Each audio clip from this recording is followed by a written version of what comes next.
Et dans le frigo, qu'est-ce qu'il y a?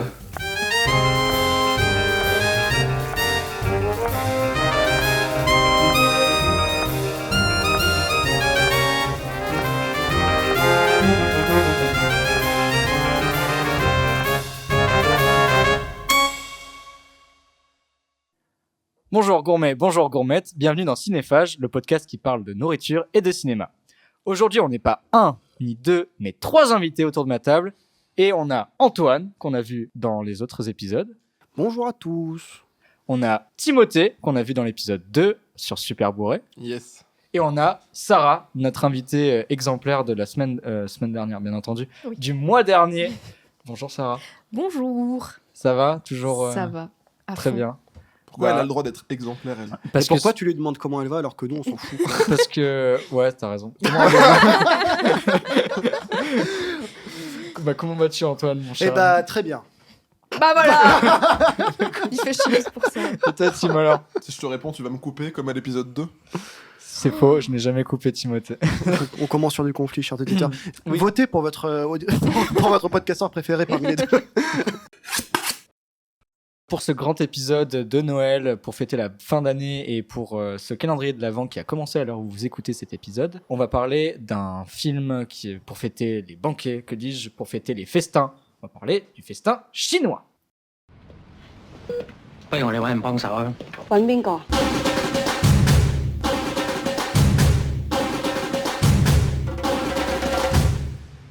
邊個呀？廖師傅。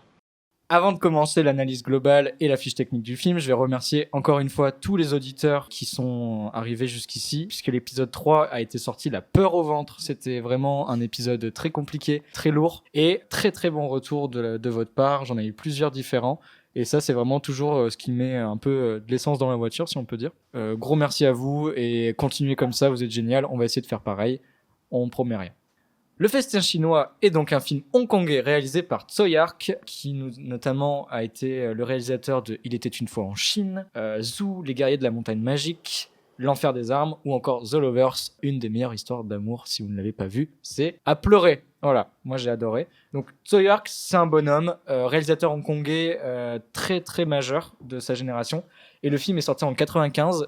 Il était dans une espèce de petite triplette de films un peu d'exploitation. Alors j'ai vu les bonus. D'après lui, c'était pas vraiment de l'exploitation, mais c'est vraiment un film de commande. Parce qu'en fait, ce film, Le Festin chinois, ça fait partie des sous-genres hongkongais qui est pas du tout connu en France. C'est une comédie de fin d'année. C'est nous, on a les films M6 et eux, ils ont les films de fin d'année, du Nouvel An chinois, etc. Donc Le Festin chinois s'intègre dans cette espèce de mécanique-là. On y retrouve au casting Leslie Chung, qui est le personnage principal qui malheureusement est décédé. Il n'a pas une carrière très... Il est mort il y a longtemps? Ouais, il est mort en 2003, 2004. Ah ouais, mais il était jeune. Ouais. Choupette? Je coupais dans... Enfin, ouais, Choupette, c'est dommage de mourir. C'est comment... C'est un peu con. Mais waouh, ok, mais d'accord. on sait de quoi il est mort? Non, Est-ce qu'on peut essayer de deviner? Sûrement de cervelle de singe. Ah ouais, vas-y, Ok, en, vas-y. en mode vlogcast là, vas-y, on devine de quoi il est mort. Alors, moi je dis overdose. Bah, quelqu'un peut vérifier la Bon, ressource. C'est quand même ouf que la solution par défaut ce soit l'overdose pour une star qui meurt. hein. Quelqu'un Non, non, moi, je quelqu'un pense est en que train de c'est chercher la ressource. Je suis en train de regarder, t'inquiète, je suis sur le coup, Vas-y, je suis sur le coup. Moi, je dirais, parce que c'était un bon gars, je dirais qu'il est mort d'un accident de moto. Ok, j'ai la réponse. Comme Accident de Coluche. moto, Camille? Moi, je dis genre un cancer. Ouais, genre à cause d'un cancer. Mais Ouais. quelle zone? C'est trop ça. Ah bah oui, bah genre un cancer de, je sais pas, l'estomac, tu sais, les organes là. Le bidou. Le bidou. Cancer du bidou. Un cancer du bidou. Cancer du bidou, c'est compliqué d'annoncer ça à la famille. Hein. Un cancer du bidou. Les gars, j'ai un cancer du bidou. Votre mari a un cancer du bidou. Je suis désolé. On a rien pu faire.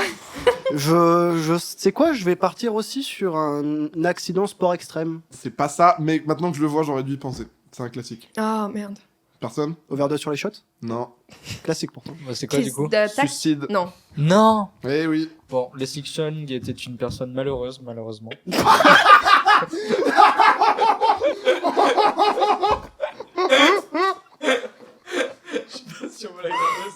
Oh, tu la gardes. Tu la gardes. Le monde doit savoir qui tu es, Camille. Oh, ça, tu me le cotes et tu me l'envoies. Ah ouais. Non. Bon, pardon, mais bon, bah... Premier reel, oh là. Non, plus sérieusement, c'est triste, tu vois, de voir qu'un personnage qui était aussi... En plus, encore une fois, bon, je veux pas faire mon j'en foutre, hein, mais Dans les bonus, ils en parlent, et ils honorent un peu sa mémoire en disant que c'était un mec qui était extrêmement travailleur et qui était très très bon délire sur les tournages. Et savoir qu'il s'est suicidé, ben, c'est toujours triste. Toujours les parce plus joyeux, les plus tristes. Hein. Mm. Hashtag Robin Williams. que- Ouais. les clowns tristes, hein, malheureusement. Hashtag Coluche. Non, Il s'est Coluche, tué Coluche, Il est c'est mort un dans un accident de voiture. accident. De C'était moto. peut-être un accident suicide. Hein. Parenthèse fermée, Leslie Chung, paix à son âme, Anita Yuen, pardon, désolé. J'ai cru que tu allais dire Anne Hidalgo. Non, pas forcément, pas encore, pas tout de suite. Anita Yuen et Kenny B dans le rôle du mentor. Synopsis du film. Afin de pouvoir émigrer au Canada, un jeune mafieux hongkongais doit obtenir un diplôme de cuisinier. C'est ainsi qu'il atterrit dans un grand restaurant qui s'apprête à disputer un grand tournoi culinaire. Et patatras. Ok, donc je vais commencer pour la vie globale puisque je fais partie, c'est moi qui encore une fois initié un peu le... Ouais, je sais, j'ai une culture Mais grosse. c'est ton film préféré, non C'est ce un que de tu mes... avais dit. Alors, bah voilà, merci Timothée pour la transition. Le festin chinois, je l'ai découvert très très tard. Je l'ai découvert dans... En fait, c'est le magazine Mad Movies qui en parlait dans une des petites rubriques qui disait « Hey, ressortie physique de ce film-là ». Et moi, comme j'étais encore, comme toujours dans ma période, j'adore la nourriture et j'adore le cinéma. Boum, le festin chinois, j'ai demandé à mon ami Antoine, hacker professionnel de la vie, de me le trouver parce que j'arrivais pas à le trouver. T'es en train de dire que tu l'as vu illégalement? Non, Je l'ai vu non, sur non, Internet. les gars, Vous entendez les sirènes de police? Je l'ai là vu sur un ordinateur. Après, est-ce que c'est illégal de regarder quelque chose sur son ordinateur? Je ne crois pas. Tu volerais pas une voiture, Camille? Une télé? Jamais. Jamais. Donc voilà, j'ai découvert ce film un peu sur le tard, il y a 2 ans, et j'ai vraiment j'ai adoré ce film parce que il y a tout dedans. C'est complètement barré. C'est du Tex Avery sur les bords. Les gens, quand ils tombent par terre, tu vois que la sandale elle s'en va. Ils sont des grandes exclamations, et d'ailleurs c'est même des fois un peu over the top. Par exemple, je pense à une scène en particulier où le personnage il est ébahi et il renverse vraiment de manière fait exprès tous les récipients devant lui. C'est très burlesque. C'est très burlesque, c'est très inspiré, comme je disais, voilà, très Tex Avery. Il a un peu vieilli sur certains points, on va pas se mentir, il y a des limites. C'est-à-dire que l'intrigue amoureuse, elle est un peu au forceps, on s'en fout un peu, mais comme je suis cœur d'artichaut, j'étais content, surtout de la fin. Et les effets spéciaux, pour les quelques-uns, ils sont un peu, c'est 95, donc ça sent début de 3D, c'est pas fou. Et l'intrigue mafieuse du début, pour moi, la première heure est un peu longue, en fait. Et le festin chinois arrive un peu tard, ou en tout cas le concours où on masterise avec ses couteaux la cuisine, ça arrive un peu sur le tard, et c'est un peu dommage. Mais à part ça, c'est vraiment un très très bon délire, et c'est vraiment, c'est généreux. C'est-à-dire que les personnages, c'est de l'animé en barre pour ceux qui ont une culture manga un petit peu. Pour paraphraser première, c'est du kung-fu avec de la cuisine. Et on sent un peu, voilà, pour ceux qui connaissent l'inspiration du petit chef qui passait par là, moi j'ai adoré ça, le côté, ça me donnait envie de faire le fou dans ma cuisine, tu vois, de tailler mon tofu comme ça. Donc, je suis pas du tout pro là-dedans, mais donc ouais, je le recommande. Et c'est vrai que toi, avec la cuisine en plus, quand le thème c'est la cuisine et pas qu'il y a de la cuisine dans le film, c'est un peu ton truc en plus. Enfin, comme on le voit avec le podcast. C'est ça, justement, c'est un de ces films qui m'a motivé à faire ça. Ouais. Et c'est vraiment maintenant un film pilier du côté film culinaire. Je trouve que ça fait partie des meilleurs. Je vais pas être aussi enthousiaste que toi, peut-être aussi parce que c'est pas forcément mes sujets de prédilection à moi. On sait que toi, voilà, c'est vraiment ton dada. J'adore ce genre manger. de film. Et les thématiques autour de la nourriture. Malgré ton enthousiasme, je suis d'accord avec toi dans les côtés un peu négatifs dont tu parles objectivement du film, dans le sens où genre la première heure, le truc des mafieux, tout ça. Moi, c'est ça qui m'a posé problème dans le film, c'est que au début, j'avais beaucoup de mal à comprendre vers où ça allait, où il y avait plein de personnages qui étaient dans des situations totalement différentes. Je savais pas trop le rapport qu'ils avaient les uns entre les autres. Au début, ça commence par un concours, puis après, on voit plus les deux cuisiniers. Après, ça part sur un jeune, on sait pas pourquoi il veut aller dans la restauration, en quoi ça va l'aider à aller au Canada. Enfin, et voilà, tout ça, je trouvais ça très, très confus. Ouais, où ça me faisait rire l'humour cartoon, mais des fois, je trouvais ça un peu, over the top, comme tu disais, un peu too much. Au bout d'un moment, quand ça a commencé à se réunir, quand tous les personnages sont venus ensemble, que le plan d'attaque s'est dessiné et tout, là ça a commencé à aller beaucoup mieux, j'ai commencé à mieux comprendre de quoi il s'agissait et à être plus avec les personnages du coup, et j'ai kiffé les dernières séquences, les séquences de fin, les séquences où ils lui font retrouver les 5 sens, et puis voilà la séquence du festin chinois du coup qui est là hyper divertissante. Donc moi la première heure j'ai vraiment eu du mal et la deuxième j'ai trop kiffé, donc assez mitigé comme avis. Et voilà. Et globalement, tu le recommandes ou... Globalement, je trouve ça intéressant parce que du coup, ça montre un peu la culture culinaire chinoise, c'est quand même vachement intéressant, quoi, de voir à quel point toutes les cultures sont hyper différentes là-dessus. On n'a pas du tout la même culture, nous les Français par exemple, que les Chinois, donc rien que ça, c'est super intéressant. Et puis aussi, ce que j'ai beaucoup kiffé, même en étant un peu détachée de l'histoire au début, c'est que j'ai trouvé qu'il y avait une super réal, les plans étaient hyper léchés, des super couleurs, une super mise en scène, montage très cut qui marche bien, même s'il y a des raccords qui sont un peu bizarres des fois. Donc même rien que pour la réalisation, pour voir un petit peu ce que c'est que le cinéma hongkongais, oui, je recommande. Timothée, et toi alors? Moi, je rejoins un peu ton avis. Du coup, parce que j'ai eu très peur. La vie de Sarah. La vie de Sarah, pardon, excuse-moi. C'est vrai que vous avez pas vu que j'ai tourné la tête, en fait. Mais j'ai eu très peur de pas rentrer dans le délire au début. C'est-à-dire que la première scène, c'est un duel de cuisine, je suis super intéressé et tout. Puis après, il y a des gens qui te crient dans les oreilles pendant un moment quand même, sans trop que tu comprends ce qui se passe. Et vu que je l'ai vu en VF, j'ai eu peur en plus que ça me nique, que ça me nique mon visionnage. Mais c'est vrai que quand on se met à arriver plus dans vraiment le concours du festin chinois, j'adore. En fait, j'ai un péché mignon, c'est les duels de cuisine.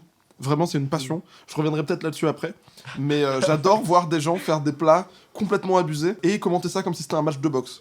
Je suis en extase devant ce genre de truc. Mais c'est vrai qu'il y avait des grosses longueurs, même si les intrigues avec les mafieux me faisaient un peu rire parce qu'il y a un absurde qui était un peu trop absurde à des moments. C'est-à-dire que des fois, c'était vraiment... les personnages, s'ils doivent dire bonjour, ils doivent le dire de façon absurde.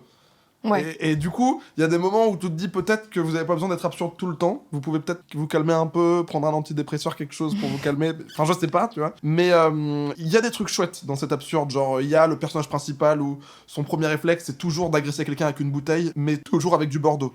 Et j'aime beaucoup cette petite gimmick. Il y a aussi une des rares scènes qui m'ont vraiment fait rire où ça va partir en fusillade à n'importe quel moment. Et par un problème, le restaurateur ramène un plat avec un flingue dedans. Ouais, d'ailleurs, je me permets de dire, je pense, toi Antoine, c'est un de tes films préférés. Cette scène avec la cage aux oiseaux et tout, c'est clairement un parallèle avec le The Killer, je crois, le film. Il y a de John Woo. Il y a de ça. Sachant que Tsui-Hark a produit The Killer et a produit le Syndicat du Crime, donc parmi les plus grands John Woo, bien sûr, ils se font des petits clins d'œil entre eux. Donc, pardon, Timothée, je t'ai interrompu rapidement pour dire qu'il y avait une référence au film The Killer dans celui-là, et que c'était encore plus drôle parce que c'était mafieux, alors que dans The Killer, c'est vraiment boum boum, Tarantino sur 20. Alors, non. Tarantino fait du John Woo sur 20, mais pas l'inverse. Il y a toujours quelqu'un pour dire hey, Tarantino, il a plagié, vous savez. Tarantino, c'est très bien recité, mais bon, voilà. Allez, hop. Tous les cinéphiles, tous les étudiants en cinéma. Savez-vous, le Roi Lion, il a plagié un animé japonais aussi. Le Roi Lion d'abord. C'était Hamlet à la base. Antoine, il se mord la lèvre là. Je suis un enfer. Mais du coup, pardon. Oui, donc l'humour absurde, la plupart du temps, m'a fait un peu cringe, je dois avouer. Genre les moments où, en fait, ça fait un peu Christian Clavienesque. Le côté la meuf et le mec qui sont obligés de s'embrasser parce que il y a des problèmes et qui sont poussés l'un sur l'autre. Bon, alors, voilà. C'est un peu forcé si tu regardes le film. Le moment où ils s'embrassent pour la première fois, c'est littéralement le mec qui fait le pivert sur la fille. Oui, c'est comment il s'appelle ce qui fait. Enfin, je le fais mal. Woody Woodpecker, c'est. Voilà, tu le fais mieux. Woody Woodpecker. Mais voilà, donc ça m'a fait un peu cringe et j'ai eu très peur de pas rentrer dedans. Mais dès que ça devenait technique un peu et que ça faisait de l'humour directement sur la bouffe et que là, il y avait vraiment un truc qui me plaisait et là, j'étais à fond dedans. Mais je me demande aussi, c'est juste... En fait, j'avoue, premier film chinois que je vois de ma vie. Hongkongais. Hongkongais, excusez-moi. Non, mais... Que-moi ça, hein. Que-moi comme si j'étais une dotée française. Oui, donc hongkongais. Et par exemple, j'ai vu peu de films japonais dans ma vie, mais j'avais un peu le même problème que j'avais avec, c'est que vraiment, ce surjeu, il colle pas totalement avec moi.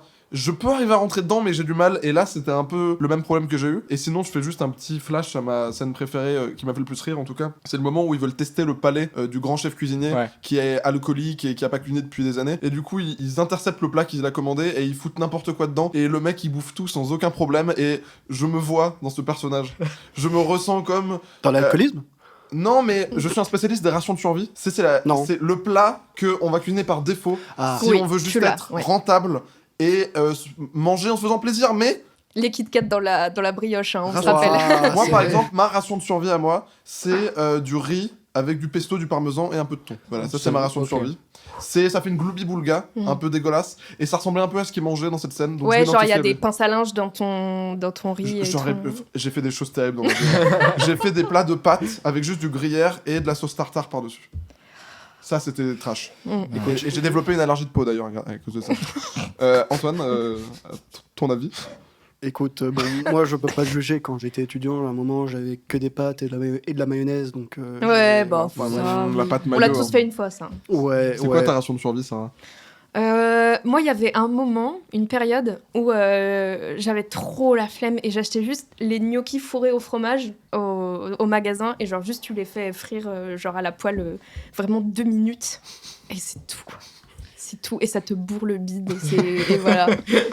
Alors moi, ma ration de survie, c'est vraiment... Je l'ai fait il y a pas très longtemps en plus. Je sais, je vais call. C'est les pâtes au pesto. Alors ça, c'est la ration de survie de luxe. Ouais, en fait, ça, c'est le truc qu'il faut comprendre avec Camille, c'est que pour lui, il met du pesto dans un plat, ça n'en fait plus un plat de survie, ça en fait un bon plat. Voilà. Les pâtes au pesto, c'est mon socle. Mais il y a un truc qui est encore plus, c'est la cave. Je l'ai fait quand j'ai vraiment la flemme et que je suis un peu en mode la nourriture, ça sert à rien. C'est biscotte Roger, beurre salé. Et je mange que ça. J'en mange 6 à la file. Je fais sucre lent, ça bourre bien. Et c'est tout. Donc j'ai mangé littéralement un petit déjeuner. Il est 8h du soir. Je vais avoir faim dans 3 heures. T'es soit quelqu'un qui a pas de thune, soit un moine tibétain. Mais c'est un peu des deux. Franchement, Au beurre de yak, là. Si ton plat en mode c'est la dèche, c'est biscotte au beurre, ça va. Franchement, ça va. Bah, disons que ça, c'est quand je me déterre à faire les biscottes. Sinon, je mange Sinon, je mange le beurre. En fait, non, mais des fois, j'ai vraiment la flemme. Camille, mais quoi ? Non, mais des fois, quand t'es en train de tu veux de t'es l'argent dans un projet et tout. Tu veux dis, qu'on te prête de l'argent ? Non, ça va. T'inquiète, ma société pyramidale va très bien. Y a pas de souci. Tu vois bien qu'ils roulent sur l'or et que nous, on est là, on fait rien, quoi. Putain. Non, disons que j'ai découvert que c'était un truc de famille parce que j'ai d'autres proches de ma famille qui ont ça. C'est des fois la nourriture, c'est vraiment OSEF. Faut juste manger. Donc tu prends ce qu'il y a littéralement sur la cuisine et c'est tout. Ouais, c'est une vision utilitaire de Exactement. C'est terrible, Ouais, moi, ces je l'aimais périodes. des fois, ouais. Ces périodes où manger n'est pas d'accord. un plaisir. Ouais, où t'as horrible. tellement la flemme que juste moi des fois c'est genre bouffer des cornichons dans le frigo quoi. Le truc, c'est que moi j'ai le truc inverse, sauf que ça me fout plus dans la merde parce que je refuse de mal manger. Ah, t'es une de ces personnes. Et du coup, si tu vas pas manger bien, tu ne manges pas. ouais. Donc les Kit Kat et brioches, c'était bon pour toi. C'est-à-dire que c'était une période de ma vie. C'était une période de ma vie où j'ai pris 2 tranches de pain de mie et je l'ai mis au micro-ondes avec un Kit Kat à l'intérieur. CF épisode 3 RPZ. Et mais voilà, maintenant je suis devenu adulte. Du coup, T'étais adulte à l'époque. Du coup, je ne mange plus.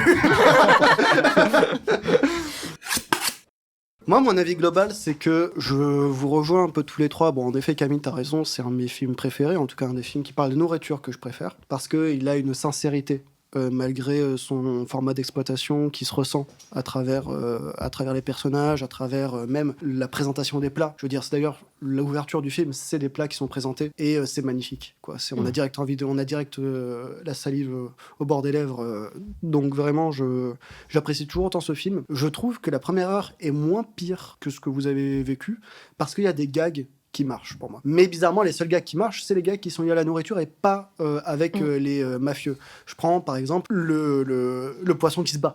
Oui. Le poisson qui se bat, c'est dans la première heure. Ça marche très bien. Et D'ailleurs, c'est un poisson de Napoléon. Ah bon ?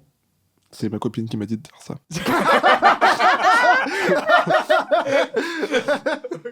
qu'est-ce que c'est, Sarah ? Ouais, je voulais rebondir sur ce que tu disais parce que tu dis que la première heure est pas si pire, mais je pense qu'une fois que t'as déjà vu le film une première fois, t'as ce truc en tête. Moi, ça me le fait beaucoup avec... Il y a pas mal de films que je vois une première fois que j'aime pas et que quand je les revois, en fait, je les apprécie beaucoup plus. Parce que, en fait, quand tu sais pas du tout ce qui va se passer, que tu vois cette première heure, moi, vraiment, genre, j'étais, mais qu'est-ce qui se passe ? J'étais limite à m'arracher les cheveux en mode, mais putain, pourquoi il y a des mafieux ? Je comprends pas.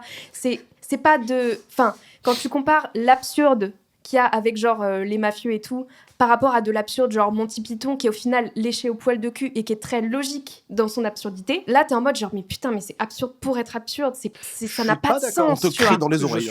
Alors que après tu vois ça fait sens. Si je le revoyais une deuxième fois aujourd'hui par exemple, tu vois, je comprendrais beaucoup plus la première heure, tu vois, parce que c'est de la mise en place pour la suite.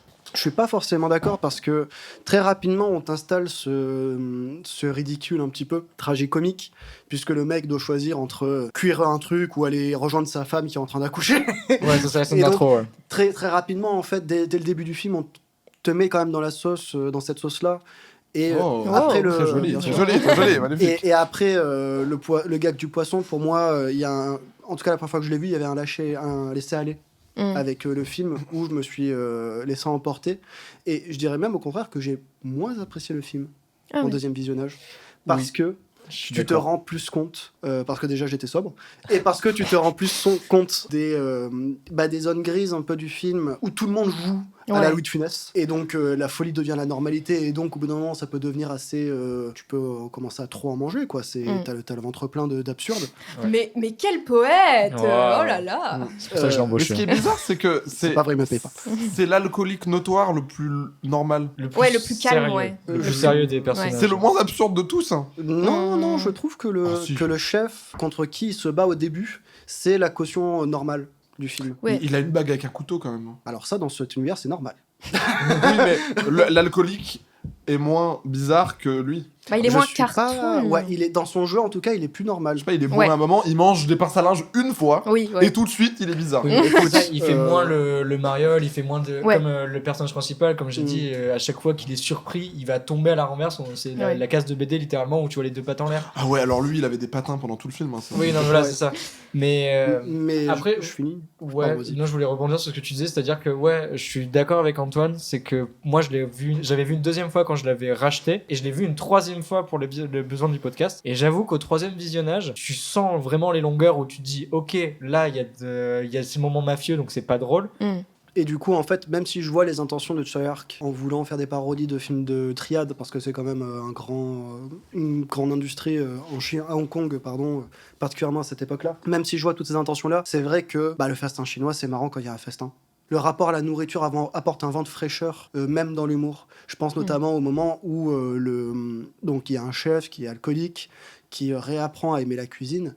Et la scène qui encapsule ce passage, en fait, c'est le moment où il mange avec sa femme. Et il mange en se regardant dans les yeux, comme s'il s'embrassait. C'est l'effet, ce que j'appelle un peu l'effet ratatouille, où genre quand tu manges un plat que tu connais bien, parce que genre c'est ta Madeleine de Proust, où là, c'est genre, tu retrouves tes sens, tu retrouves tes souvenirs, tu retrouves... Je retrouve mes sensations. Ouais. Tu vois, moi, je pensais que tu allais dire un autre film, parce que moi, cette séance un peu très... presque érotique, tu vois, en tout cas il se rapproche, il y a un lien sentimental qui est fait entre ces deux personnages. Ça m'a fait beaucoup penser à la scène de nourriture de In the Mood for Love. Qui un jour on en parlera parce que c'est pas vu, putain. C'est une des scènes de nourriture qui m'a marqué et c'est vraiment un truc qui m'obsède encore aujourd'hui et je pense qu'on en parlera un jour dans ce podcast. Non, moi plutôt c'était genre ratatouille en mode le flashback là, genre la ratatouille de ma mère, tu vois. Et genre là c'est le plat de ma femme, voilà. Okay. Sauf que bon, elle a arrêté d'être végétarienne pour lui, ce qui n'a aucun sens. Même si elle avait bien fait de le quitter. Oui. Ouais. Alors, le végétarianisme dans ce film, c'est très intéressant, je trouve. Parce que moi, j'ai très mal jugé ce film au début. Parce que le premier apport que t'as au végétarianisme dans ce film, c'est la femme de l'ancien cuisinier qui lui dit en gros qu'elle a perdu goût à la nourriture et du coup qu'elle est devenue aussi végétarienne. Et du coup, le première image d'un végétarien dans ce film que t'as, c'est une personne qui a perdu goût à la cuisine.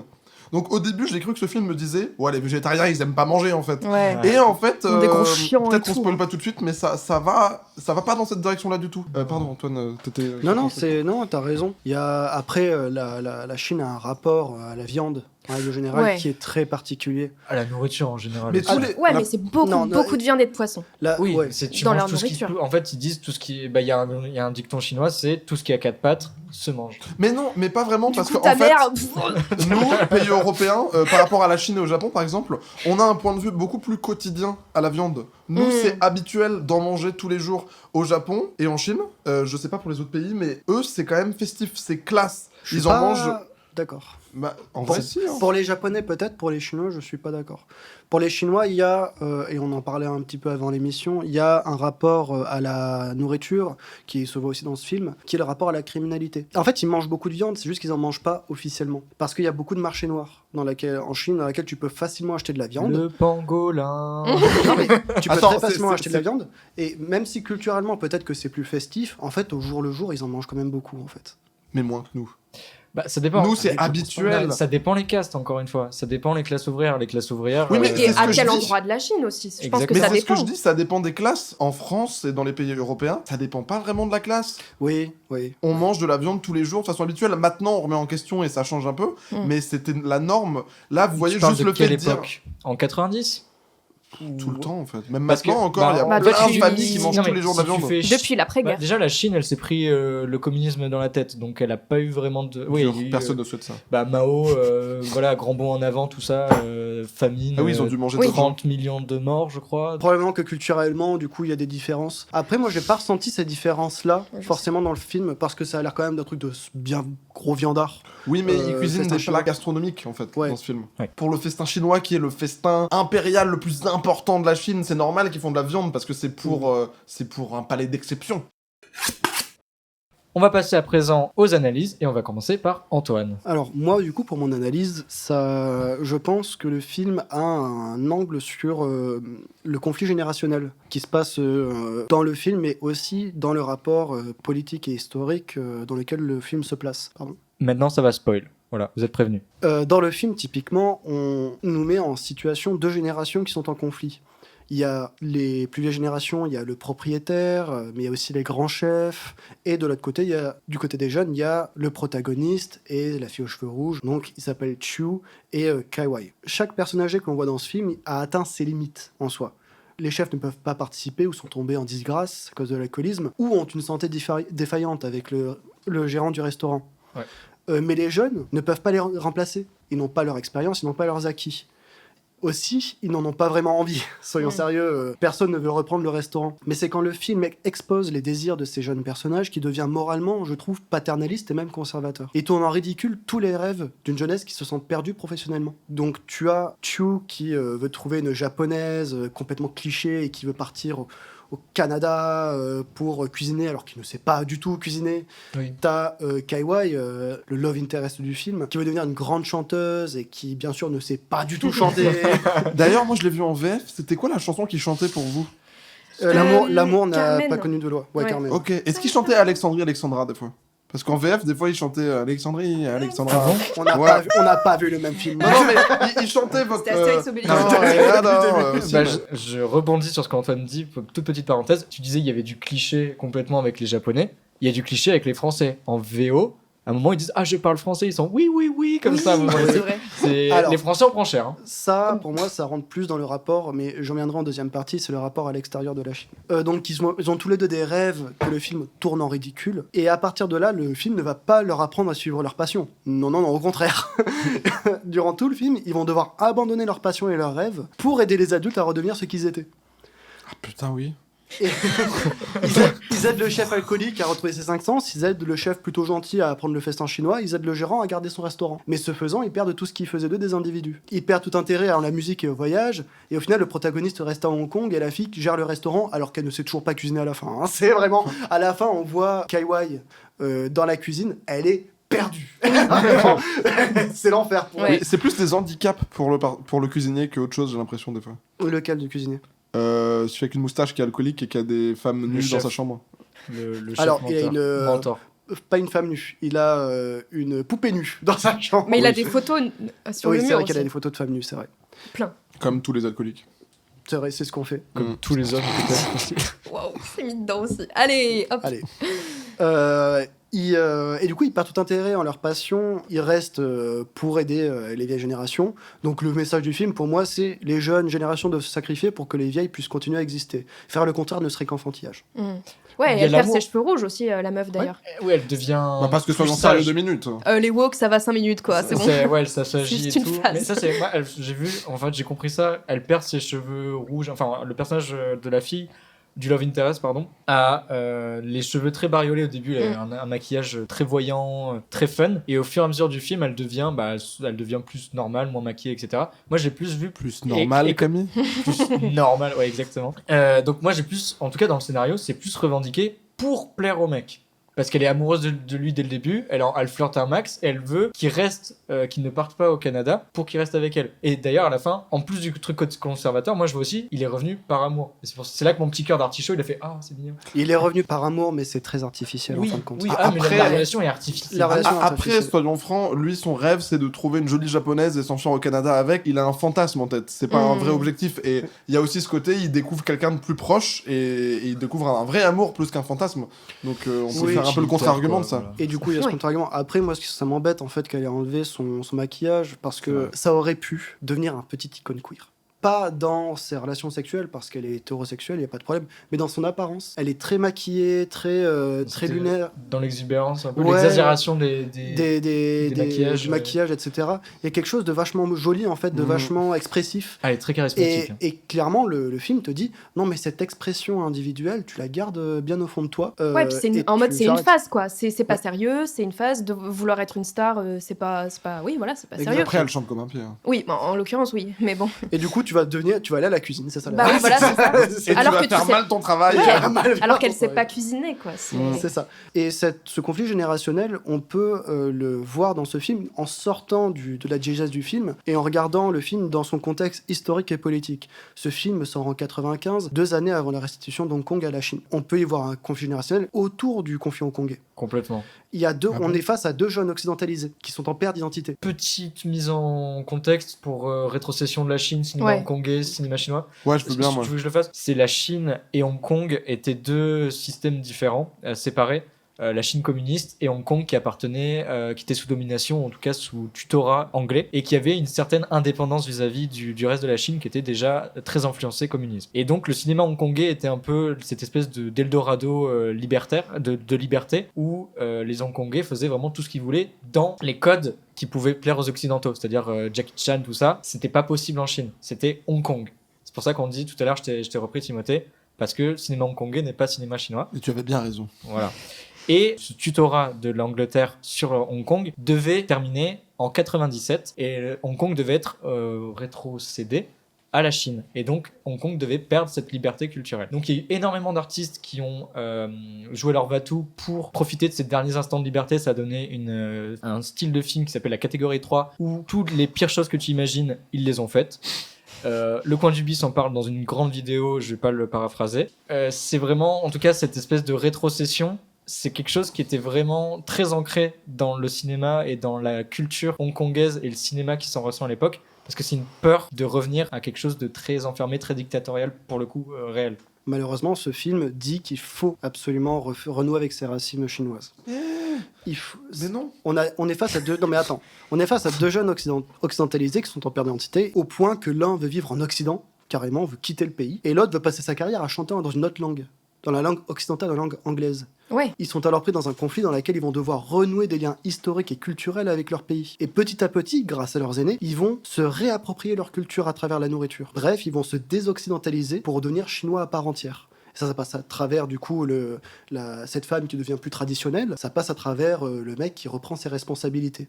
Oui, je suis d'accord avec toi, Antoine, d'autant plus que le festin chinois, il va dans ce sens-là, dans cette symbolique, parce qu'à la base, c'est un banquet qui a été organisé pendant la dynastie Qing, donc, pour réunir les Han et les Mandchous. Et en fait, donc, c'était un festin qui était censé réconcilier. C'était pacificateur. Voilà, donc C'est ça va dans ce symbole de réconciliation. Ouais, réconciliation culturelle, Voilà. qui du coup est un bon parallèle avec Hong Kong et la Chine. Et donc on peut y voir un message de détresse envoyé à la jeune génération hongkongaise.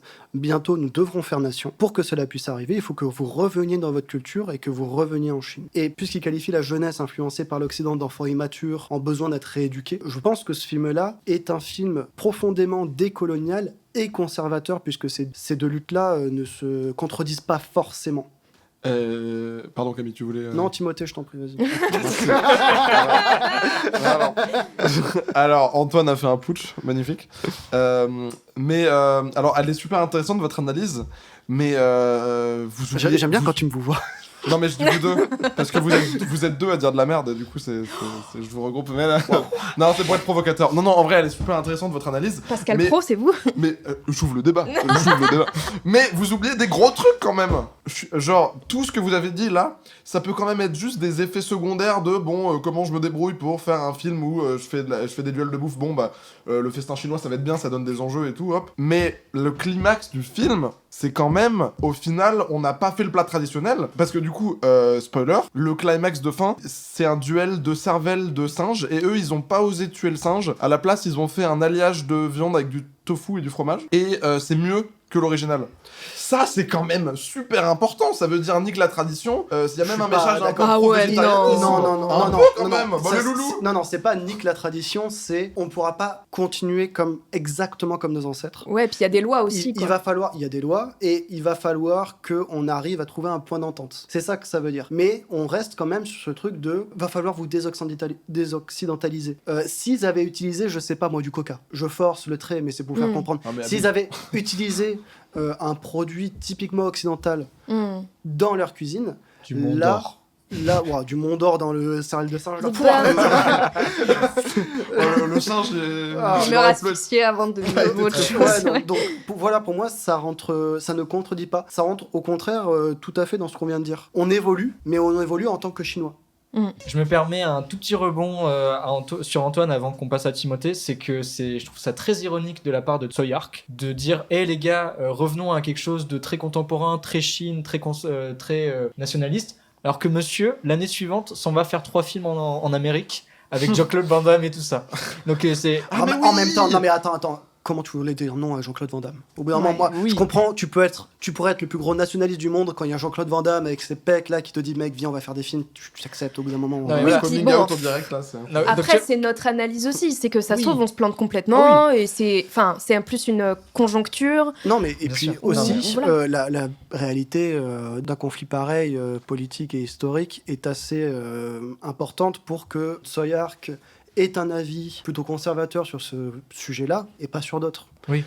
Après, voilà, qu'on s'entende, qu'on soit bien clair, les avis qu'on donne n'engagent que nous et on n'est personne pour dire que c'est la vérité crue. Hein. C'est pas vrai, ça n'engage que Camille. Voilà, on donne des Antoine avis. est sûr de lui. On fait des trucs qui sont souvent peut-être capillotractés. On est face à un micro. Ok, on va être dans une vidéo avec marqué podcast, peu importe le nombre de vues, nous sommes légitimes et nous avons raison. Surtout que là, il y a 2 avis qui divergent d'ailleurs. Nous sommes 4 blancs. On est 4 blancs face à un micro, ça veut dire qu'on a raison, bordel. Attention, il y a une femme, ça va. Ouais. On peut parler de crypto-monnaie maintenant ou quoi? En vrai, je sais plus si mon analyse a vraiment de l'intérêt, parce que en fait, ce que vous avez dit, c'est plus intéressant. Et vous avez utilisé plein de mots avec 3 syllabes et tout, donc moi, je suis un peu perdu. Timothée, je suis sûr que ça va être intéressant. Non, mais parce que du coup, moi, ça m'avait plus fait l'effet inverse, parce que faut rappeler quand même, c'est un film de 95 en Chine. Donc pas un pays... Oh là là. Le mec, décidément. Mais c'est terrible, pas, la propagande m'a eu, quoi. Mais je trouve juste que quand même, vous sous-estimez un peu un film où ça finit par du végétarianisme dans un concours traditionnel chinois en 95. Quand même, l'époque, l'endroit, le contexte, je trouve que ce climax, moi, il m'a quand même beaucoup surpris. Je m'attendais pas à autant de leur part. On peut lui donner un jeton carotte. Pour le coup, jeton tofu. Je pourrais presque te faire la même chose que tu nous as dit tout à l'heure. Le fait de changer la cervelle de singe par du fromage, donc du coup, à ce moment-là, ça pourrait très bien être un truc factice, un point narratif, une petite chute que l'auteur a voulu mettre. Le climax, c'est plus important. Pas pour... c'est plus important. Le climax est toujours à mettre en cause par rapport au reste du film. Donc tu peux pas prendre le climax en soi. Oui, mais là, c'est une résolution. C'est pas ça la résolution. La résolution, elle vient après. Tu as raison sur le fait qu'il y a une perspective d'évolution et on n'est pas dans une stagnation nationaliste. Mais on est quand même dans le respect de la culture, puisque les juges, qui sont quand même des éminences dans la cuisine chinoise et japonaise, disent tous que c'est une super réappropriation, que c'est super, que ça respecte. Et ouais, tout. Ils s'en sont même pas rendus compte d'ailleurs que c'était. C'est pour ça qu'ils les élisent vainqueurs. Ils disent, en gros, voilà, vous avez maintenu la tradition, mais effectivement, oui, c'est avant-gardiste, c'est bien parce que tu as proposé une alternative.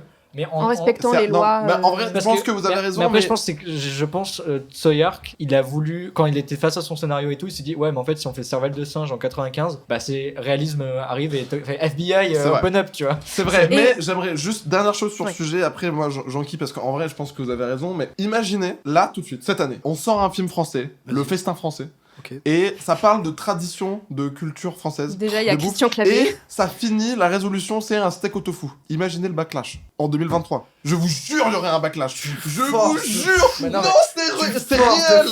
Parce que réel, le fait ça français, le tofu, ça ça n'a rien marcherait à voir pas. avec la culture française. Le tofu, ça n'a rien à voir avec la culture française. Ouais. Alors que ça a à voir avec la culture chinoise. Ouais, donc de tu ouf. fais, donc tu Ouais. forces. On n'a pas de cervelle de singe dans la culture. Et je suis désolé, le française. fromage, c'est culture française. Non, mais par exemple, si- en Oui, gros, non, mais il y a du pour- T'es en fromage. train- T'as dit que le fromage. Antoine, il a dit que le fromage, c'était pas la culture française. J'ai le tofu. Je vais vous donner Il mon a dit adresse. le tofu. C'est du Ouais. fromage. Bah encore une fois, c'est de dire qu'on n'est pas obligé de stagner. Il y a Oui, et clairement. de martyriser des animaux aussi. Alors, oui, bon, ça. hein. Mais C'est secondaire. c'est ça, c'est secondaire. Vraiment, moi je pense que c'était en mode. Et tu fais. C'est pour ça que tu fais bien de nous rappeler ce moment, parce qu'en effet, il est important. C'est juste qu'il contredit pas pour nous ce qu'on a dit. Parce qu'on voit bien que, pour moi, ce que ça ajoute comme message, c'est il va falloir qu'on fasse consensus. Vous n'avez pas la même culture que nous, donc on va pas se battre. Par contre, on va trouver des terrains d'entente. Ok, on tue plus de singes. Par contre, on veut quelque chose qui ait le même goût que la cervelle de singe. Et on veut la même préparation. D'autant plus que on peut pas vraiment dire que le film défend le régime végétarien ou quoi, parce que alors quand même déjà il y a beaucoup de viande et de poisson dans le film, et on rappelle quand même que d'ailleurs c'est même toi qui l'as dit, je crois, Timothée, tout à l'heure. J'ai dit plein de trucs. Que la femme enfin l'ex-femme de l'alcoolique, elle a arrêté de manger de la viande parce qu'elle avait plus goût à la vie et tout. Et puis franchement, il y a ce truc de genre j'étais végétarienne mais je vais recommencer à manger de la viande pour toi, enfin ce qui n'a aucun sens. Non, Enfin, ça n'a aucun sens, c'est vrai.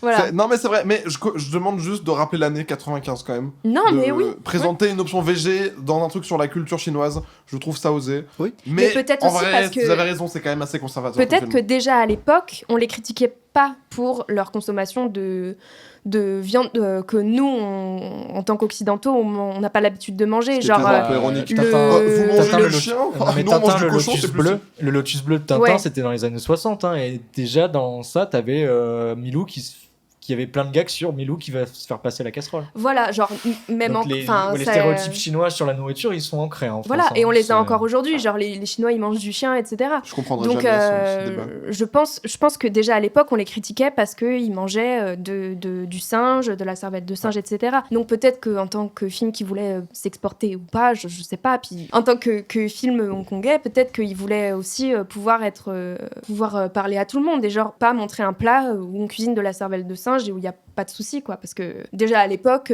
en 95, il y avait des associations de défense des animaux. Moi, j'aimerais aller du coup vers un angle un peu différent et parler de duels de nourriture. En fait, ça revient souvent quand même dans la fiction, les duels de nourriture, parce qu'on a envie de faire de la nourriture un art un peu militaire.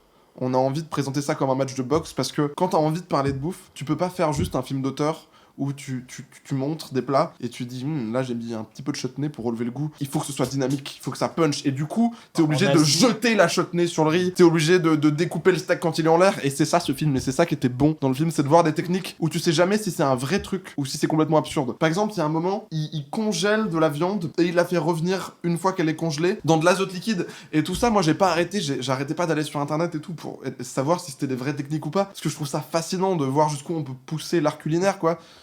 Oui. Bah, j'ai vu dans les bonus, ils ont interviewé un chef étoilé chinois. Mais ça se sent. Et ça se sent, justement, ouais. en fait, le chinois regardait le film et regardait les recettes et il disait, je crois, 90% des recettes étaient vraies. Bah ça c'est génial. Genre le côté azote liquide et tout, il dit ouais, on faisait ça avant avec de l'air congelé où on soufflait nous-mêmes, mais on faisait ça et tout. Donc toutes les recettes dans le film sont d'inspiration vraie, ou en tout cas quasi vraies. Et il y avait 4 chefs cuistots sur le tournage qui faisaient vraiment les trucs. Mais c'est incroyable ça. Ça par exemple, c'est excellent. Et c'est pour ça que j'ai envie de faire 2 petites recommandations qui sont moi mes péchés mignons. Si vous aimez comme moi voir des gens faire des plats complètement abusés et comme si c'était un match de MMA, Food Wars est un très mauvais animé, je trouve. C'est très très Je nul. suis d'accord. Mais qu'est-ce que c'est drôle. Oh la vache. Ils ont toujours des concours absurdes, ils doivent cuisiner de l'ours. Et il y en a un, il va faire des croquettes d'ours. Et tout le monde va s'extasier devant ses croquettes d'ours. Il a mis l'ours, il l'a fait frire, quoi. C'est génial. Il y a un Italien, sa masterclass, son plus grand chef-d'œuvre, c'est une pizza Bigou. C'est-à-dire que d'un côté, c'est une margarita, de l'autre, c'est une 4 fromages. Et là, les gens, ils sont là, waouh. Alors qu'en vrai, cet Italien, il rentre plus jamais au pays. Hein. Bah, Là, c'est il est ça. excommunié. Hein, Surtout sans si faire tu la mets en seulement ça. calzone, c'est fini, là, t'as niqué ça. mais c'est fini, hein, finito. Hein. Non seulement ça, mais tu faut aller jusqu'au bout, Tim. Ils goûtent la pizza et ça les dessape. C'est-à-dire qu'ils perdent leurs vêtements. Ils jouissent littéralement. Avertissement nudité, hein, bien Oui, sûr, bien sûr. vraiment. Et c'est pas- sinon, j'ai envie de conseiller un manga qui est pour moi Food Wars, mais en bien. Ça s'appelle Hell's Kitchen. C'est un manga qui, il n'y a pas d'animé, mais c'est le démon de la gastronomie qui aime manger des âmes de cuisinier et qui s'ennuie parce qu'il trouve pas d'âme de cuisinier assez bonne à manger. Du coup, il va posséder un être humain au pif et l'obliger à aller dans des très hautes écoles pour devenir un cuisinier incroyable. Et du coup, c'est un shonen. C'est vraiment, c'est-à-dire qu'il y a des duels de nourriture, mais c'est absurde et bien. Si vous aimez ce monde de cuisine et que vous aimez Food Wars, mais vous voulez un truc bien, je vous conseille d'aller jeter un coup d'œil, ça pourrait vous plaire. Donc c'est ce qui t'a plu, toi, c'est J'adore. cuisine. J'adore. Dans le festin chinois, c'est ce qui t'a le plus en plus. Complètement. J'étais trop fasciné de voir les plats qu'ils allaient faire et j'adore juste être avec mes potes et faire comme si j'étais le jury et dire moi je mangerais plutôt celui-là. Ah mais d'ailleurs, je me suis posé la question parce qu'avant de passer la main, j'aimerais juste vous poser une question. Vu qu'ils cuisinent la trompe d'éléphant, de l'ours polaire, quelle créature fictive ou réelle vous aimeriez manger? T'aimes bien faire des quiz surprises, toi, au milieu Ouais. des épisodes. Je suis végétarienne. Oui, moi j'essaie d'arrêter la viande aussi, mais un bon stack de ronflex. Vraiment, sincèrement, je dirais pas non. Je pense que de tous les Pokémon, c'est lui que je mange le plus. Ouais. Quoi. Moi, Ouais. j'aimerais bien savoir. J'aurais bien aimé manger un dinosaure. Bah, c'est juste un gros lézard. Hein. Non, mais un bon. Tu sais, tu. Et ça a sûrement de goût de poulet, comme Mais- tous les Ouais. animaux du monde. Mais non, mais tu sais, il y a ce truc de. Un bon gros T-Rex là sur la broche. Et tu le ferais avec quoi? Une petite sauce? Alors moi j'adore faire du reverse sear, ça s'appelle. Tu mets sur la poêle, tu mets du beurre, tu mets de l'ail, tu mets des herbes, tu fais tout fondre et avec une cuillère tu Ah, oui. prends le beurre fondu et tu asperges ta viande avec en penchant un petit peu Ta poêle. ta poêle. Et Exactement. quel dinosaure t'aurais choisi? Il a dit le T-Rex. Je pense le T-Rex, même si je Manger pense, le roi de la jungle. même si je pense que en vrai ça doit être un peu dur à mâcher. Je sais pas pourquoi j'ai cette impression. Ouais. Moi, je pense que je le regretterais instant parce que j'aurais l'impression d'avoir été un monstre. Mais Ok, attendez, tout le monde on crie quand il le dit, vas-y. Ouais. j'aimerais bien goûter un des boutons de petits biscuits. Non, j'avoue, Chaud, mec, chaud. c'est pas drôle ça, Camille, vraiment. Hein. Ça a traumatisé tout le monde, cette scène Tu de forces, torture hein. dans Shrek. Mais tu Tu vois, abuses de ouf. Mais non, hein. mais en fait, j'y viens d'y penser à l'instant parce que je me Tu suis. veux être Lord Farquaad? Ah non, mais je me suis dit, tu vois, Il a la j'adore. Dans tous les Shrek, je sais pas, donc Petit Biscuit fait partie de mes personnages préférés. Je trouve il est super génial. Et il est appétissant. Genre, ses couleurs et tout sont cool. Quand il Moi, parle j'ai comme trop un envie. enfant là, j'ai trop envie J'ai de trop manger, envie quoi. que Papa Pâtissier me fasse une pâtisserie pour moi. Genre, Papa Pâtissier, cadeau d'anniversaire, Mais cadeau. non, mais T'as tu les te rends pas zadis. compte, en fait, je crois que tu te rends pas compte du dilemme existentiel que tu poses parce que ce que fait Papa Pâtissier, c'est vivant en fait. Oui, Mais c'est pour ça que j'ai dit, je le regretterai peut-être après. Moi, Mais tu regrettais peut-être. mon œil, tu parles, Et- ça va parler dans ton estomac, tu vas prendre un bon gros bol de lait pour le noyer là-dedans. Est-ce que si Papa Tissé te fait quelque chose, ce serait important qu'il soit vivant ou pas? Ça rajoute du goût. Ça joue. Oui, j'étais sûr, c'était Ça va sûr. jouer. Forcément, s'il me dit, ah non, pitié et tout. Donc, moi, Tu sais, il le trempe dans les. faut savoir que je faisais ça avec mon petit Lulu l'ourson. Moi, Quoi je suis un peu un sadique. Ah. Mon petit Lulu l'ourson, je lui mangeais la tête pour pas qu'il s'enfuit. tu vois. Ouais, torturer Donc, son pour pas enfance qu'il à la s'enfuit. gameuse. Mais j'étais petit, ok. Non, mais j'essaie de Je comprendre la faisais logique. pareil avec mon hamster. Il parlait dans ma gorge. J'aime plus ce podcast. Il part en steak. Non, mais t'es vraiment malade. Non, mais en plus, Petit t'imagines biscuit, devant quoi. l'ourson, tu sais, avec l'oreille coupée comme ça, si tu veux pas que ça réarrive. Écoute-moi bien.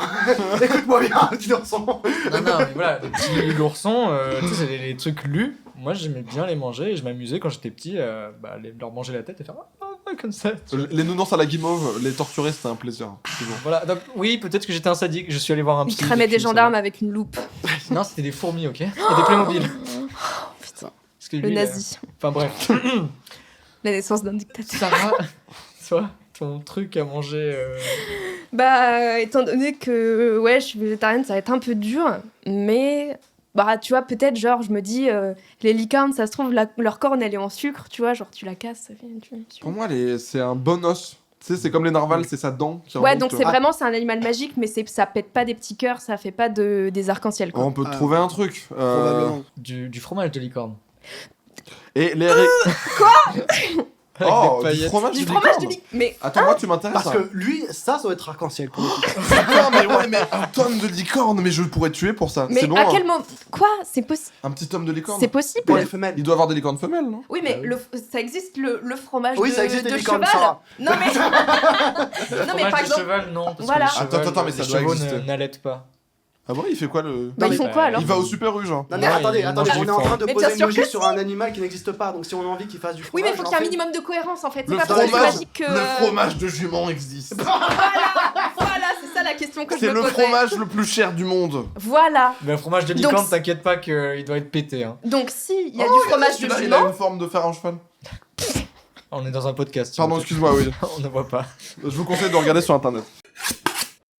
moi je vais vous parler plutôt de la nourriture dans le film parce que c'est surtout ça qui m'a marqué et je trouve que la nourriture a toujours une symbolique.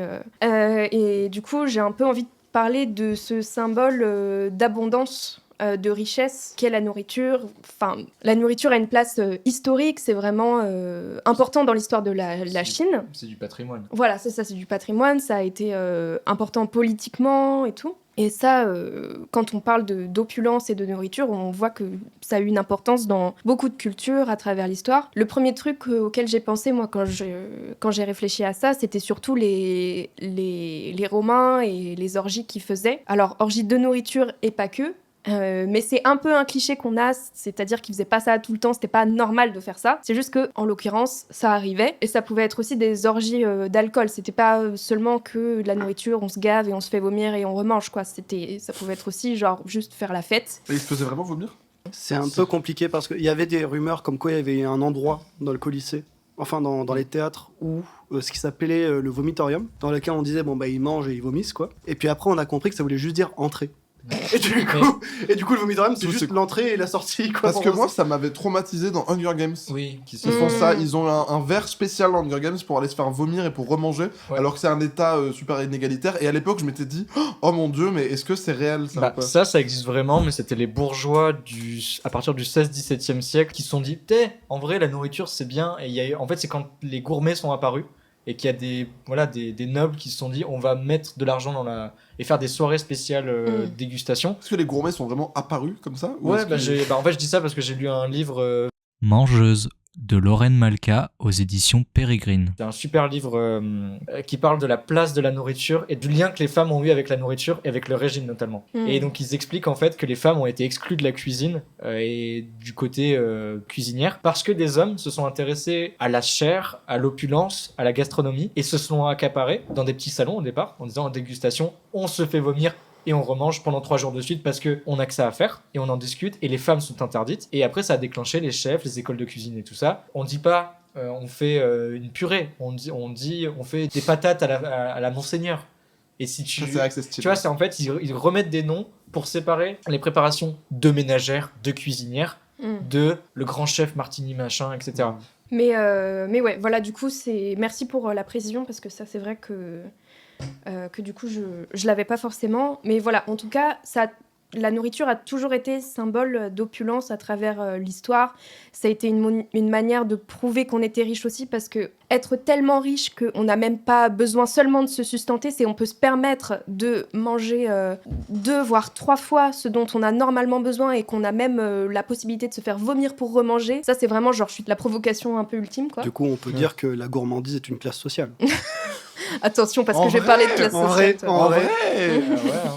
Ça peut se négocier, non? Je sais pas. Bah, en J'ai tout peur de cas- dire n'importe quoi.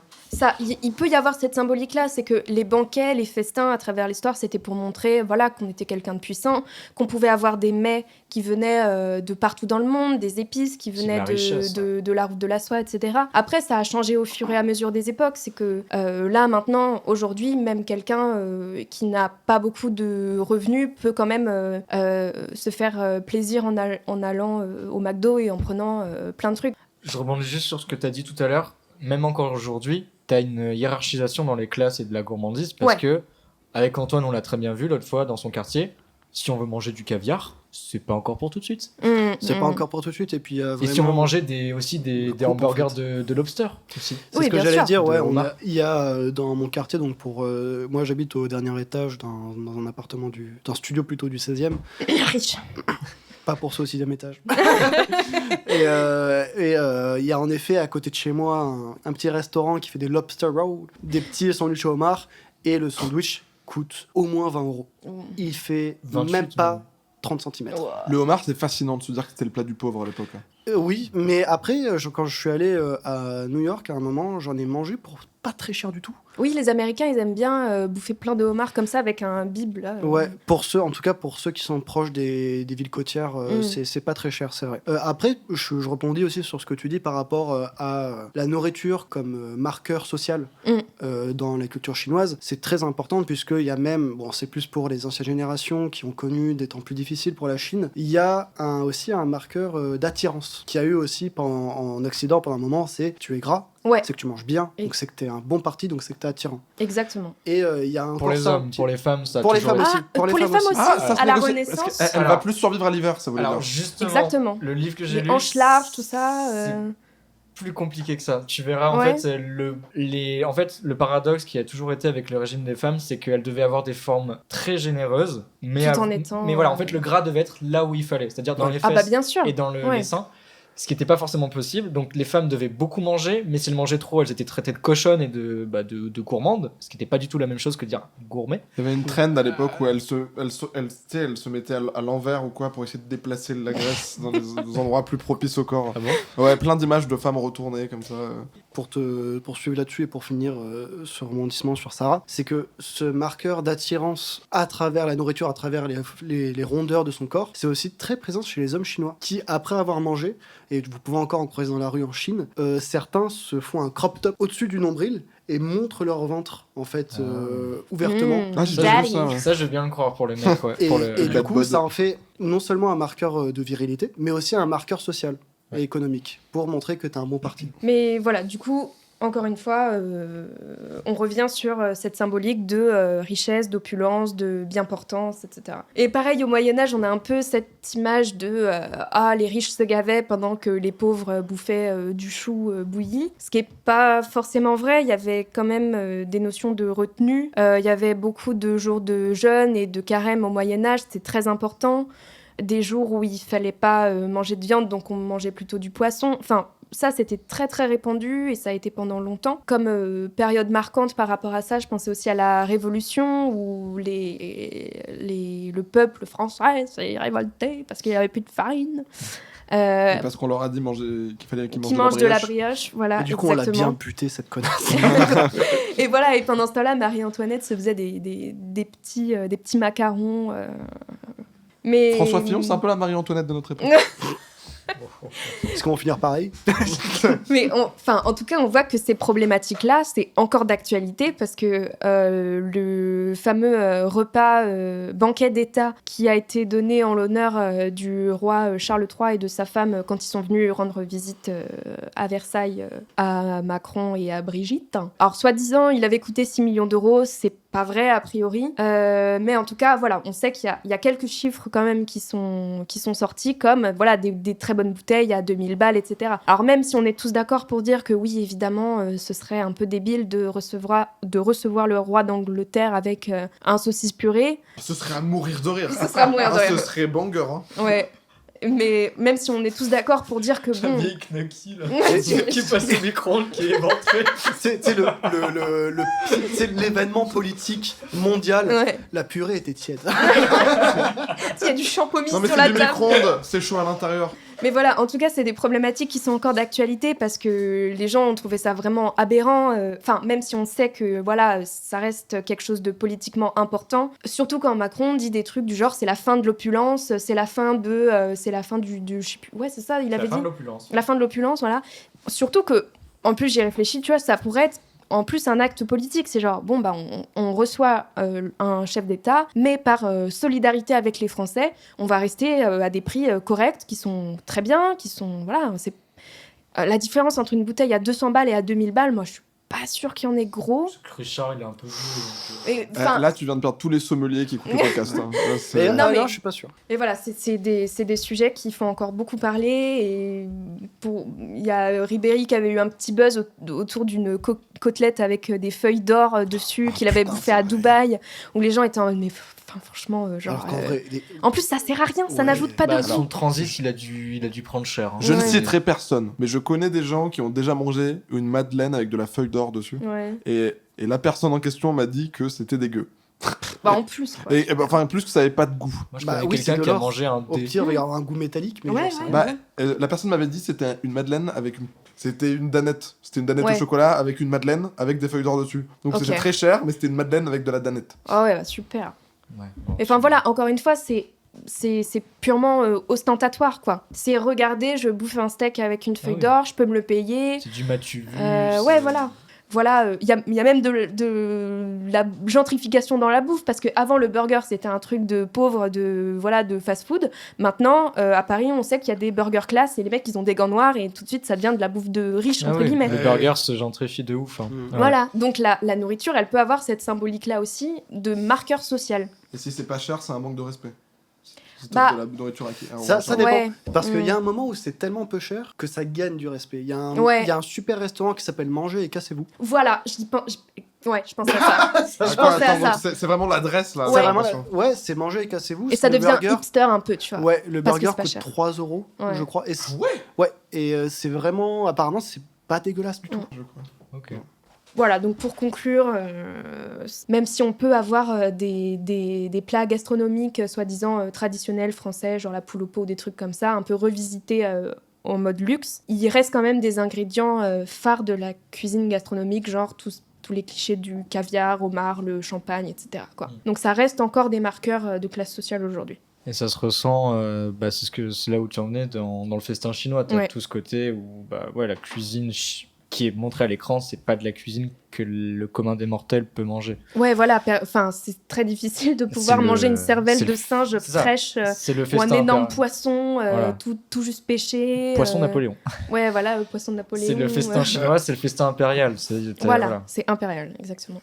Et ben j'enchaîne avec mon analyse sur la nourriture du festin chinois. Et quand j'ai revu le festin chinois, je me suis dit, mais en fait, la nourriture, c'est littéralement un moyen, un outil, une arme pour avoir du pouvoir et du respect dans la société en général et société hongkongaise. La nourriture là-dedans, qu'est-ce que c'est ? De base, c'est littéralement du soft power. C'est grâce à elle que les personnages rayonnent à l'international.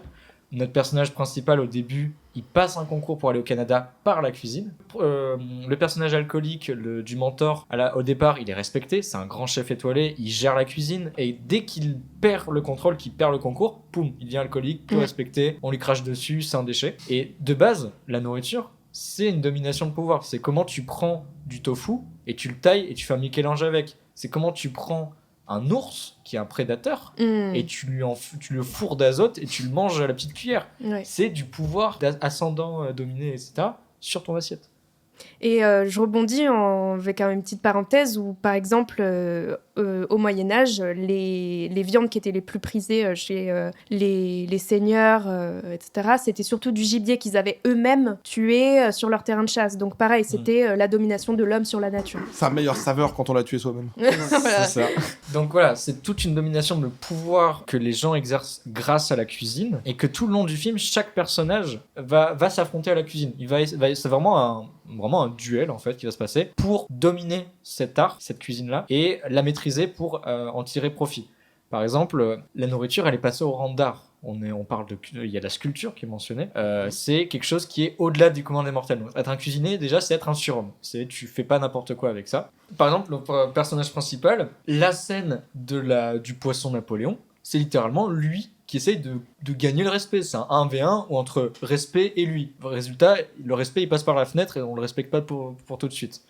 Et même la fille ne le respecte pas non plus. Et pareil pour le retour du chef. Le chef cuisinier, quand il revient, il y a la scène en fait où il cuisine un poisson. C'est très très beau. C'est la première fois où on le revoit cuisiner. Mais il échoue à maîtriser le goût, donc il a plus le respect de ses congénères. Alors que quand il était revenu, tout le monde lui disait bonjour, maître, voilà, je me présente, etc. C'était hyper émouvant. Il revenait dans son statut, et parce qu'il a échoué au goût et à maîtriser l'aliment jusqu'au bout, poum, le pouvoir s'effondre sous lui. D'ailleurs, petite anecdote, tous les cuisiniers que vous voyez dans la scène qui disent voilà, moi je viens du restaurant et tout, c'est l'équipe technique du film. Ah, génial. C'est Tsoya qui l'a dit, il a dit allez tous sur le plateau et tout, Bah sauf ouais. lui parce qu'il prenait la caméra, mais tout le monde c'est l'ingé son, c'est le mec responsable des décors, etc. Ils sont déguisés en cuisinier et ils défilaient comme ça en disant bonjour. Voilà, petite anecdote. Et le duel final, voilà, je termine avec ça, c'est 2 chefs. 2 versions de la cuisine chinoise. Il y en a un qui est déguisé dans un habit, l'antagoniste est déguisé dans un habit traditionnel chinois, et les autres sont plus européens avec les toques de chef et tout ça. Donc c'est 2 Chines qui s'affrontent. Donc ça revient avec ce qu'Antoine disait sur Chine patrimoine et Chine occidentale, Oui, mais contemporaine. du coup, le gentil, il est européanisé. Il est européanisé, ouais. Occidentalisé, ouais. Occidentalisé parce qu'il est récent, il est moderne, si tu préfères. Oui, mais du coup, ça va pas avec votre truc, à vous Ouais. deux, là. Ça va pas dans le sens de ce que Tu parles disais du jeune tout ou tu parles du héros? Enfin, tu parles du Bah, chef. le Les méchant, deux il groupes à la est fin. traditionnel, il a des vêtements traditionnels, et le gentil, il a des vêtements plus occidentaux.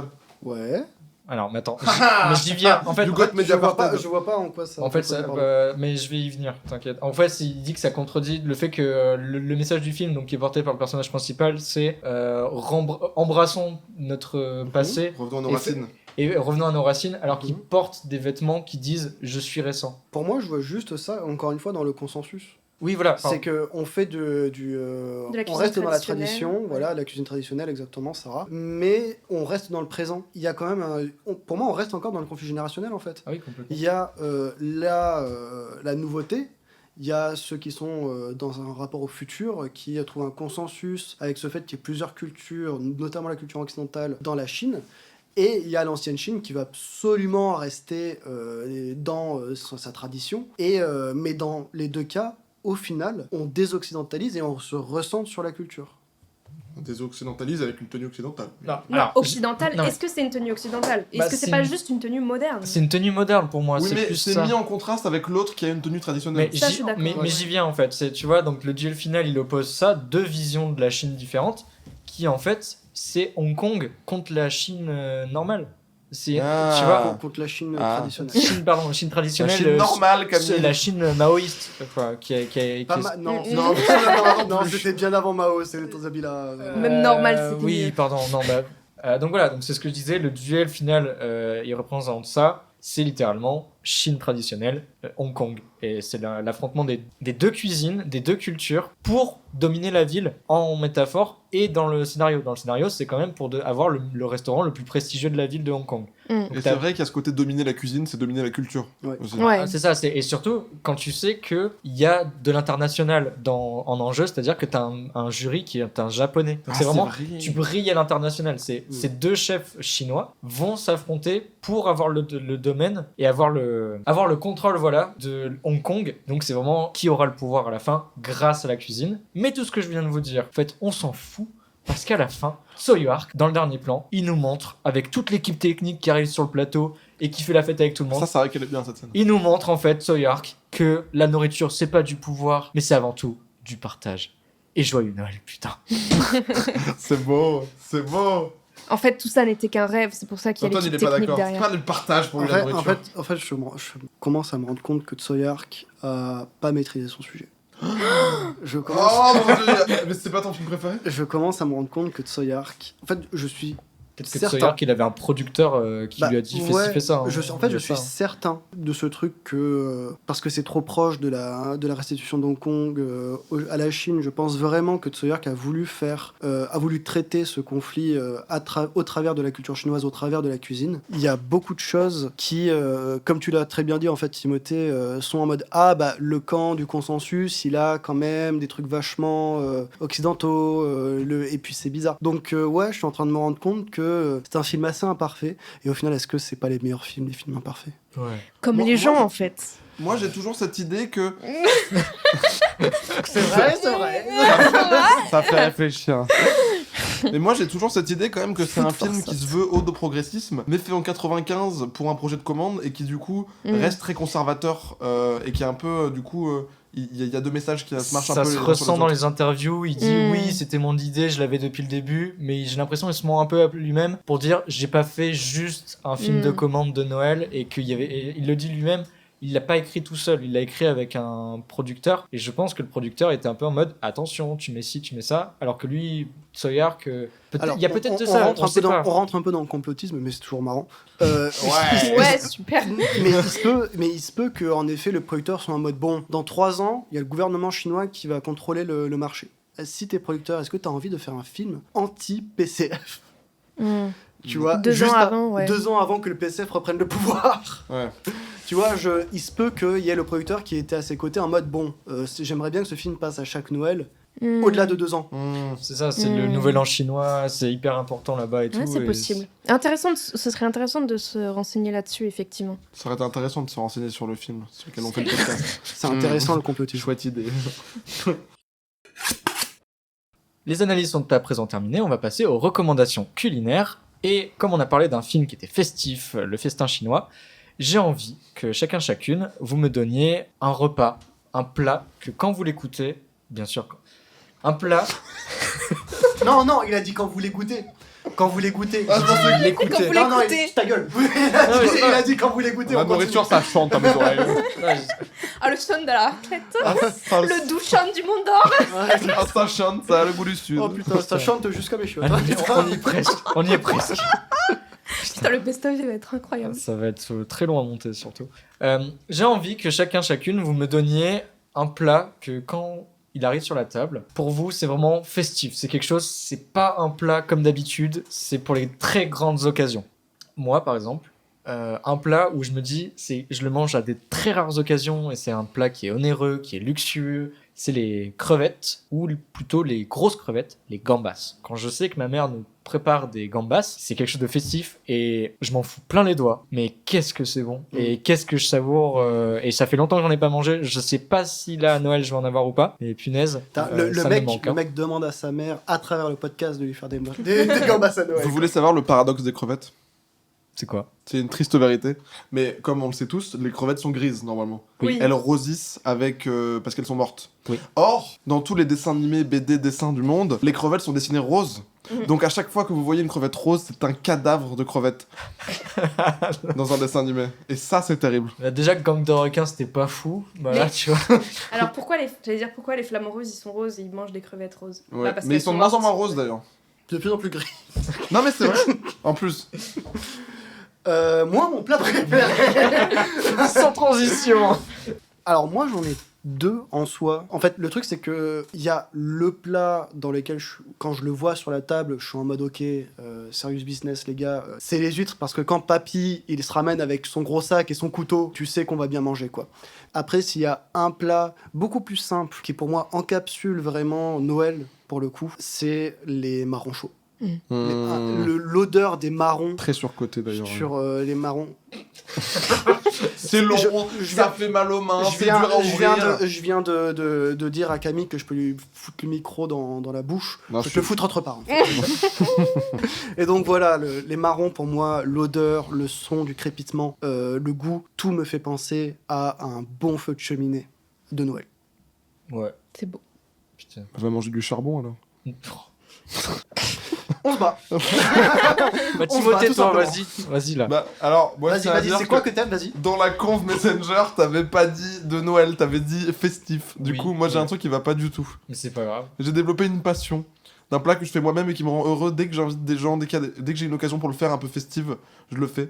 C'est des nachos. Mais pas des nachos genre les nachos du cinéma, genre les nachos avec plusieurs couches, avec de la viande végé, pour ceux qui sont végétariens, de la sauce au cheddar et des petites sauces, des petits dippers faits maison, des dippers au yaourt, de la guacamole maison, tout ça saupoudré de petites olives et de petits bouts de piment. Et juste le voir, juste là en parler, ça me rend heureux. Mais Ça me donne- sincèrement, je suis trop heureux d'en parler là. Sachant que je vais en manger demain, je suis content. Ah. Et toi, Sarah? Sarah, c'est quoi ton plat, Sarah? S'il te plaît, Sarah. Bah, Fais-nous. moi, ça va pas être très fun non plus parce que à la base, je mangeais, par exemple, à Noël, comme le reste de ma famille, les trucs un peu entre guillemets classiques, genre foie gras, etc. Et comme on fait Noël en Bretagne, c'était beaucoup des produits de la mer Ah, t'es bretonne? Ouais. Ah. et pêchés par mon oncle. Oui, il y a quand même un. Oui. Donc, huîtres, coquilles Saint-Jacques, ou alors du bar, donc voilà, très frais, etc. On t'a demandé un plat, pas la poissonnerie. Hein. Putain, par contre, lui, il commence à casser les couilles, tu vois. Vu que je mange plus de viande, je vais pas pouvoir recommander ça. Les plats que je fais vraiment que quand il y a du monde et tout, pour des soirées, quoi, à la montagne, c'est genre fondue, raclette ou Mont d'Or, quoi. C'est que oui, en soi, ça peut se faire quand t'es deux le soir à l'appart. Non, mais c'est festif déjà. Mais ça reste quand même plus le truc d'occasion. Genre, quand t'invites des gens, vraiment, t'as envie d'un bon truc qui bourre bien, etc. Tu fais une raclette. Alors ça, c'est un peu le truc basique. Mais du coup, voilà, quand tu veux un truc un peu plus gustatif, on va dire, c'est genre le Mont d'Or, la boîte chaude, cuite au four, etc. Avec le petit vin blanc, le petit ail. Là. En fait, je parle de Mont d'Or à chaque fois dans les épisodes. C'est vrai.